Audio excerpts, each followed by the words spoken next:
Hey, this is Corinne McDermott. I am outside the Alliance Center in downtown Denver in Colorado, where Common Cause makes its home locally.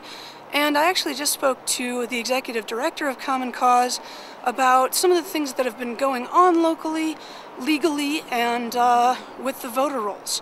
So tune in and check out what's up. Can you tell us what exactly has been going on in Colorado and what has been changed? What's the legal victory that's been happening? Sure.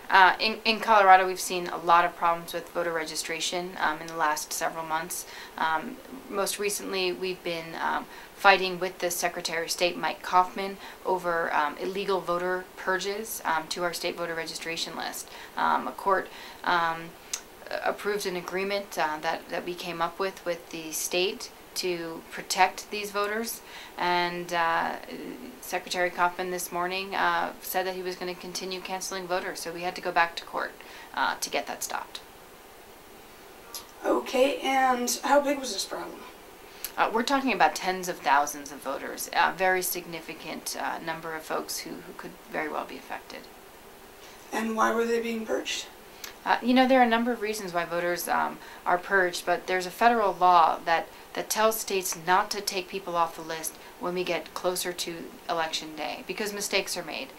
In this case, Coffmann ignored those rules. Now, did you bring the suit on account of specific voters that had maybe had problems at the early voting, or did you bring it as an organization? Well, three organizations, Mi Familia Vota, SCIU, and Common Cause, were the plaintiffs in the litigation on behalf of our members and individuals in the state of Colorado to make sure that every vote counts. And was there any skew or bias that you could see in the purging? Was that data available at all? The data is available. I haven't analyzed that, but we've seen increase in registration among all of the political parties, mostly unaffiliated in our state. So this is not a partisan issue. This is about a fair election. And do you have any comment on the fact that Coffmann is overlooking the vote and as Secretary of State, and also running for a Republican seat in Congress at the same time? We've been very concerned about the fact that Mike Coffmann is also a candidate for Congress. He is both running the election and running for office in this election at the same time. It's a clear conflict. And do you have any comments about the license checkbox rule that some people are not able to vote now because they missed a little box that didn't actually make any sense anyway? Yeah, I mean, another issue with voter registration in Colorado is our voter registration reform, which requires a box to be checked if you don't have a particular ID. And thousands of voters were confused or didn't comply with this checkbox and were not registered because of it. So we're talking about another 5,000 voters impacted by bad law, bad policy. We've got to do better to ensure that we have fair elections. Do you have any comment about Jefferson and Larimer and Denver counties making their own decision and deciding that they will allow voters who didn't check the box to go ahead and vote at the polls? I would say for the most part, our county clerks are doing everything they can to ensure a fair election and make sure that voters are aware of the rules and the laws and get them voting. And in the case of this registration form problem, many of the counties went around the Secretary's advice and did the right thing and registered voters anyway. And how big is this in some context? I hear people saying, well, this is, Colorado could be Florida, Colorado could be this year's Idaho, or Iowa. Ohio. Thank you. I have problems with those states. In context, is this, have we stopped that from happening here?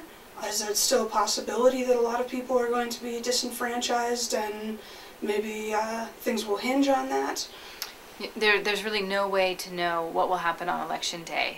The best we can do is tell voters to be prepared. There's a national nonpartisan vote line, 186-our-vote, where all voters can get information and be prepared on election day. There's still time to fix registration problems or learn about election rules so we can make sure votes count. But yeah, it could very well come down to registration issues, provisional ballots. That could determine the election. Even with the polls showing this large a gap at this point.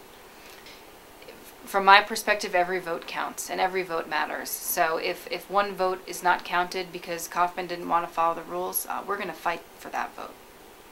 And what about the accusations saying, well, this means that dead people are going to be able to vote, or allegations specific to Acorn and some other registration agencies? Claims of voter fraud is just not true. There's no proof.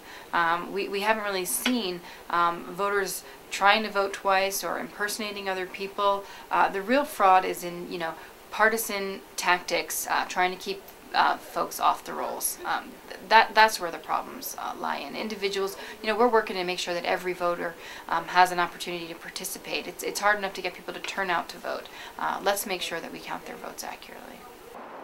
We'll see how this victory affects Colorado and what kind of precedents it sets for the rest of the nation. This is Corinne McDermott for The Uptake, Denver, Colorado.